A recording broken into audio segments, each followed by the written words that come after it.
안녕하세요. 사회보장 현장의 디지털 파트너 디위드입니다. 수백 페이지의 지침서, 매번 바뀌는 정책들, 알아야 할 건 많은데 시간은 늘 부족하시죠?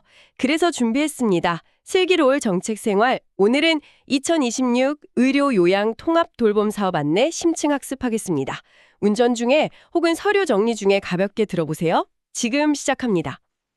오늘 우리가 파헤쳐볼 자료는요, 2026 일상생활 돌봄 정책을 지탱하는 세 가지 핵심 축입니다. 네, 맞습니다. 노인 맞춤 돌봄 서비스, ICT 응급 안전 안심 서비스, 그리고 누구나 겪을 수 있는 위기에 대응하는 긴급 돌봄 지원 사업이죠. 현장에 계신 실무자 여러분을 위한 핵심 요약 브리핑이라고 생각하시면 되겠습니다. 오늘 다룰 이 세 가지 정책은요, 단순히 그 공문이나 지침서에 적힌 활자가 아닙니다. 현장에 계신 여러분이 매일 마주하는 대상자의 삶의 질을 물리적으로 또 정서적으로 어떻게 바꿔놓는지 그 실질적인 연결고리를 찾는 것이 오늘 심층 탐구의 목표입니다. 연결고리 좋네요. 네. 더불어서 이 변화들이 실무자 여러분의 과중한 업무 부담을 어떻게 덜어줄 수 있는지도 생생하게 짚어보겠습니다. 자, 이 부분을 한꺼풀 벗겨볼까요? 첫 번째 주제, 노인 맞춤 돌봄 서비스입니다. 제가 이번 2020년 안내서를 보면서 가장 눈에 띄었던 게 어마어마한 규모예요. 규모가 상당하죠. 전국 684개소 수행기관에서 활동하는 전담 사회복지사와 생활지원사 인력만 무려 3만 9천 명입니다. 이게 서류상 숫자일 땐 그냥 그런가 보다 했는데. 감이 잘 안 오죠. 그렇죠. 매일 아침 전국에서 4만 명 가까운 분들이 어르신들 댁으로 출근하고 있다는 거잖아요.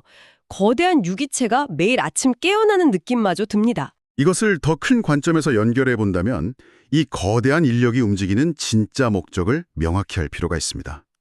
현장에 계신 분들은 매일 도시락을 배달하고 안부를 묻다 보면 가끔 내가 지금 단순 지원 업무만 하고 있나 싶으실 때가 있을 텐데요. 그럴 수 있죠. 현장 업무가 워낙 바쁘니까요. 하지만 궁극적인 종착지는 그게 아닙니다. 진짜 목표는 어르신들이 요양원이나 요양병원 같은 시설로 들어가는 이른바 장기 요양 진입을 최대한 늦추는 겁니다. 어르신들이 평생 살아오신 익숙한 동네에서 최대한 오래 머무실 수 있도록 막아주는 든든한 방파제 역할을 하는 거죠. 방파제라는 말이 참 와닿습니다. 그런데 제가 현장 실무자 입장에서 악마의 대변인이 되어 한번 딴지를 걸어보자면요. 네, 해보시죠. 아무리 평소에 방파제를 잘 쌓아둬도 어르신이 집에서 낙상사고라도 당해서 병원에 한번 입원했다 퇴원하시면 그 방파제가 순식간에 무너지잖아요. 그렇죠. 가장 취약한 순간이죠. 퇴원 직후에 거동도 불편한 상태로 텅 빈 집에 돌아오실 때 그 막막함은 기존의 일반적인 맞춤 돌봄만으로는 커버하기가 너무 벅찬 게 현실입니다. 정확히 핵심을 짚으셨습니다. 그래서 2026년 지침서에 완전히 새로운 게임 체인저가 하나 등장했죠. 바로 퇴원 환자 단기 집중 돌봄 서비스입니다. 아, 새로 신설된 부분이죠. 네, 수술이나 치료를 마치고 병원에서 막 퇴원하신 가장 취약한 상태의 어르신 1만 명을 타겟으로 새롭게 신설된 계획입니다. 저도 자료를 보면서 이 부분에서 눈이 번쩍 띄었는데요. 현장에 계신 실무자 여러분도 이 대목에서 아하 하고 무릎을 치실 겁니다. 제공되는 서비스 내용도 좋지만 담당자 입장에서 가장 환호할 만한 혁신은 따로 있거든요. 절차적인 부분 말씀하시는 거죠. 복잡하고 오래 걸리는 선정조사가 생략된다는 점입니다. 그 이유, 즉 Y를 파고들면 이 정책이 얼마나 현장 친화적으로 설계되었는지 알 수 있습니다. 복지 현장에서 어떤 서비스 하나 연계하려면 조사원 일정 잡고 방문해서 서류 뭉치 작성하고 또 심의 거치고 시간이 꽤 걸리죠. 최소 며칠에서 길게는 몇 주가 걸립니다. 하지만 병원에서 막 퇴원한 골절 환자에게 가장 절실한 건 골든타임입니다. 퇴원 직후에 며칠 동안 제대로 못 드시고 움직이지 못하면 영양불균형이나 재낙상으로 100% 재입원하시게 되거든요. 완전 악순환이네요. 네. 그래서 선정조사를 과감히 날려버림으로써 어르신이 짐을 들고 현관문을 여는 그 순간부터 즉각적인 돌봄이 투입될 수 있는 고속도로를 뚫어준 셈입니다. 절차를 덜어내는 것이 곧 생명을 지키는 속도가 된다는 거네요. 게다가 제공되는 집중 패키지 내용을 보면 정말 실속이 꽉 차 있습니다. 기본 1개월에 필요시 1개월 더 연장해서 지원하는데요. 구성이 아주 탄탄하더라고요. 네, 월 10만 원 한도의 영양 지원부터 가사 및 신체 수발 지원 32시간, 그리고 병원 진료 가실 때 꼭 필요한 외출 동행 12시간까지 묶여 있습니다. 퇴원 직후에 가려운 곳을 정확히 긁어주는 구성이에요. 현장에서 아주 유용하게 쓰일 겁니다. 근데 여기서 담당자님들이 보호자분들께 가장 자신 있게 말씀하실 수 있는 무기가 하나 더 있죠. 이 모든 패키지에 본인 부담금이 없음, 전액 무료입니다. 맞습니다. 퇴원 직후 회복되다는 그 짧고 위태로운 구간에 비용 걱정이나 행정적인 기다림 없이 오직 회복에만 전념하시도록 국가가 촘촘한 그물을 쳐준 겁니다. 정말 든든한 변화네요. 굉장히 스마트한 투자라고 볼 수 있습니다. 자, 이렇게 사람이 직접 찾아가는 서비스가 퇴원 직후에 낮 시간 공백을 훌륭하게 메워준다고 해보죠. 그런데 여기서 또 현실적인 고민이 생깁니다. 어떤 고민일까요? 요양보호사님이나 생활지원사님이 하루 24시간 내내 댁에 상주하실 수는 없잖아요. 선생님들이 퇴근하신 금요일 저녁부터 주말 내내 당뇨나 혈압 있는 어르신 혼자 계시면 현장 담당자들은 주말에도 마음 한구석이 불안합니다. 정확히 그 지점에서 우리의 두 번째 무기가 등장합니다.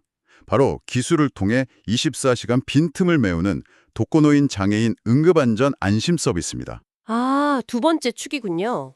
요즘 일반 아파트의 편리함을 위해 들어가는 스마트홈 기술과 겉모습은 비슷할지 몰라도 그 본질은 완전히 다릅니다. 이건 편리함을 넘어선 생존을 위한 기술입니다. 저희가 여기서 화재 감지기가 연기를 맡고 119를 부른다거나 활동량 감지기가 움직임을 체크한다는 아주 기본적인 작동 원리를 굳이 길게 설명할 필요는 없을 것 같아요. 실무자분들은 이미 다 아실 테니까요. 그렇죠. 기본 기능은 익숙하실 겁니다. 우리가 진짜 주목해야 할 건 이 기술이 실무자의 감정 노동과 불안감을 어떻게 덜어주는가 하는 점입니다. 어르신 연락이 반나절만 안 돼도 가심철렁해서 댁으로 뛰어가야 했던 그 압박감을 댁 내에 설치된 게이트웨이와 센서들이 대신 짊어져 주는 거잖아요. 여기서 주목할 만한 흥미로운 점은 현장에서 이 기기들을 설치하려고 할 때 어르신들이 내가 무슨 감시받는 것도 아니고 이런 기계 집에 두기 싫다며 거부하시는 경우가 꽤 있다는 사실입니다. 아, 맞아요. 집에 CCTV 달아놓는 기분이라고 하시더라고요. 정책 위반자들도 이 허들을 잘 알고 있었죠. 그래서 이 시스템을 단순한 CCTV나 경보기가 아니라 정서적 동반자로 업그레이드했습니다. 태블릿 형태의 게이트웨이를 통해 자녀들과 영상통화도 할 수 있고 평소에는 어르신들이 좋아하는 트로트도 틀어줍니다. 트로팀은 못 참죠. 그리고 관절에 좋은 스트레칭 영상도 따라하실 수 있죠. 아, 차가운 센서가 아니라 말동무가 하나 생기는 거네요. 현장 실무자분들도 어르신 설득하실 때 이거 감시하는 기계 아니고요. 심심할 때 노래도 불러주고 자제분들 얼굴도 보여주는 라디오 같은 거예요. 라고 접근하시면 훨씬 수월하겠어요. 그렇죠. 기술이 일상을 어루만지는 따뜻한 기술로 포장되어 있을 때 비로소 거부감 없이 가정 깊숙이 자리 잡을 수 있고 진짜 응급 상황이 발생했을 때 생명을 구하는 본연의 역할을 해낼 수 있는 겁니다. 그런데 담당자분들 입장에서 또 하나 머리 아픈 게 행정 절차잖아요. 이런 첨단 장비 수백 대를 지자체에서 도입하려면 예산 짜고 입찰 공고 띄우고 업체 선정해서 계약서 쓰는 데만 몇 달이 걸립니다. 장비 도입하다가 지쳐 쓰러지겠다는 소리가 절로 나오죠. 정말 숨막히는 과정이죠. 그래서 이 지침서에는 실무자들의 행정 병목을 확 뚫어줄 장치가 마련되어 있습니다. 바로 조달청 나라장터 종합 쇼핑몰을 통한 다수 공급자 계약 방식이죠. 행정 용어가 조금 딱딱할 수 있는데 쉽게 말해 실무자들을 위한 온라인 쇼핑몰 장바구니 시스템이라고 보시면 됩니다. 보건복지부와 조달청이 사전에 품질이 검증된 공급업체들을 다 세팅해놨으니 지자체 담당자들은 복잡한 개별 입찰 서류와 씨름할 필요가 없습니다. 그냥 장바구니에 담으면 되는 거군요. 맞습니다. 그냥 시스템에 들어가서 우리 지역에 필요한 기기를 선택하고 계약을 요청하면 끝입니다. 행정 소요 시간을 획기적으로 단축해서 대상자 댁 내에 하루라도 빨리 생명줄을 설치하도록 돕는 명확한 파이프라인입니다. 그야말로 행정 고속도로네요. 자, 지금까지는 기존의 취약계층이나 어르신, 장애인들을 위해 촘촘하게 짜여진 예방적 돌봄을 살펴봤습니다. 그런데 여기서 정말 흥미로운 지점이 나옵니다. 어떤 부분인가요? 실무자 여러분, 돌봄의 위기가 꼭 취약계층에게만 찾아오나요? 멀쩡히 직장 잘 다니고 평범하게 살던 40대 가장이나 주부에게도 주 돌봄자가 갑자기 병원에 입원해버리면 그 집안의 일상은 하루아침에 마비됩니다. 그럼요. 누구에게나 닥칠 수 있는 일이죠. 이럴 때 당장 내일 투입할 수 있는 서비스? 바로 세 번째 주제인 긴급 돌봄 지원 사업입니다. 이 정책이 기존 복지제도들이 가진 한계를 완벽하게 깨부수는 혁신성이 바로 그 대목에 있습니다. 이 긴급돌봄 지원 사업의 가장 큰 특징은 놀랍게도 소득에 따른 신청 제한이 없다는 겁니다. 정말 파격적이네요. 질병이나 부상, 주 돌봄자의 갑작스러운 부재로 당장 오늘 내일 돌봄이 필요한 19세 이상 성인이라면 누구에게나 문이 활짝 열려있는 보편적 안전망입니다. 단, 일반적인 아동 양육이나 학대 사례 등은 기존 제도가 있으니 대상에서 제외된다는 점은 기억하셔야 하고요. 소득을 따지지 않는다는 건 현장 담당자들에게 엄청난 패러다임의 전환입니다.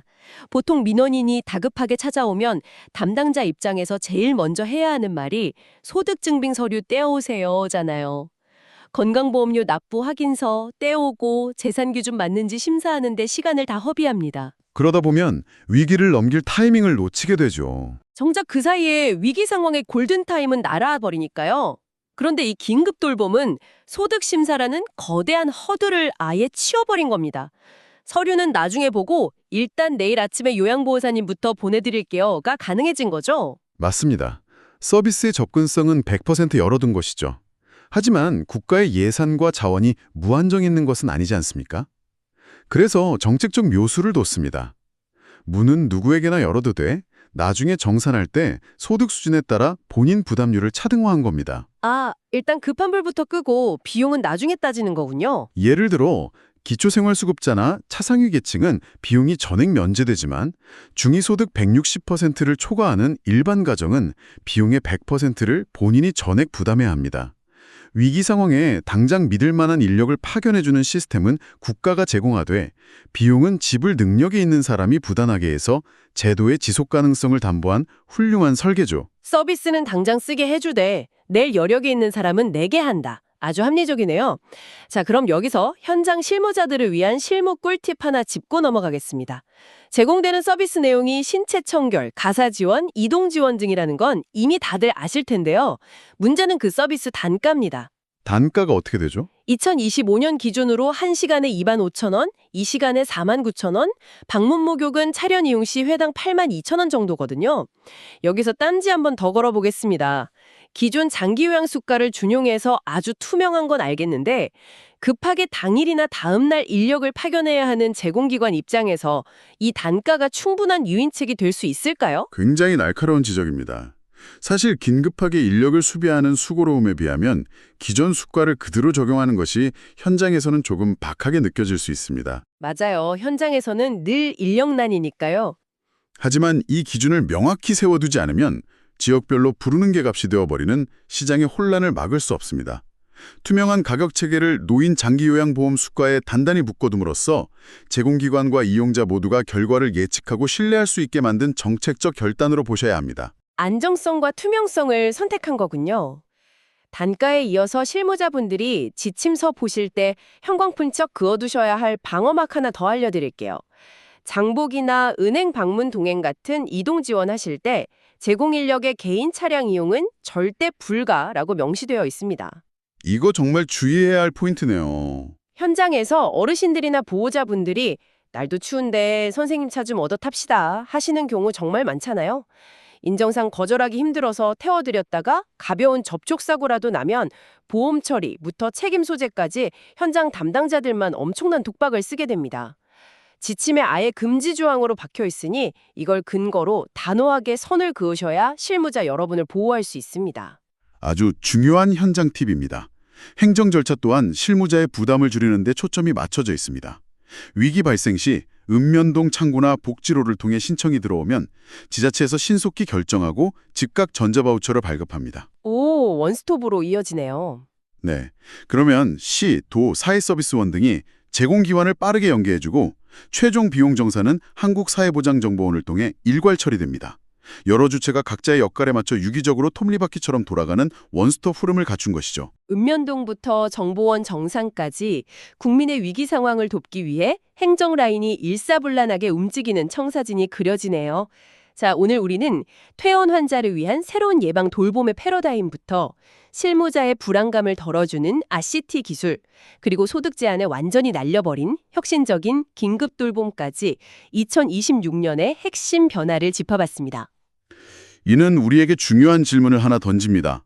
맞춤 돌봄, ICT 안심 서비스, 긴급 돌봄, 각기 너무나 훌륭한 취지를 가진 세 가지 서비스지만 현실의 대상자들은 이 범주들을 수시로 넘나듭니다. 그렇죠. 사람의 삶이 딱딱 나뉘는 게 아니니까요.